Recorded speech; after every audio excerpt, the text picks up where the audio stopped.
Presidente Polegato, abbiamo sentito che l'Unione Europea ha dato un primo ok al PROSSE. Questo che cosa vuol dire per il nostro territorio?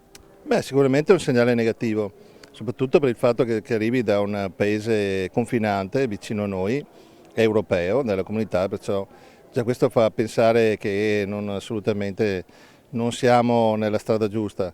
Che poi venga avallata anche la comunità europea è ancora peggio. Io credo che si debba fare tutto di più anche per bloccare queste iniziative che vanno a infangare un nome che si è fatto in questi anni sempre più forte, sempre più radicato e più internazionale. Che cosa Sì, è vero. chiede agli eurodeputati del nostro territorio? Penso ad Are o altri.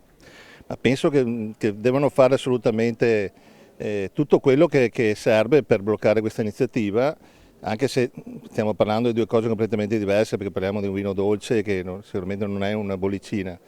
Ma in ogni caso comunque sono cose che non si devono fare perché altrimenti si dà il là a tante altre iniziative che potrebbero danneggiare quello che è il Made in Italy e l'Italian Sounding. Perciò io credo che ci siano tutti i presupposti per fermare questa cosa e abbiamo le persone giuste e le armi giuste per rivendicare ancora di più quello che è un patrimonio straordinario che è quello del Prosecco, che deve essere visto a carattere non solo diciamo veneto, trevigiano o del Triveneto, ma nazionale, non solo, perciò io credo che assolutamente questa iniziativa deve essere bloccata a tutti i costi.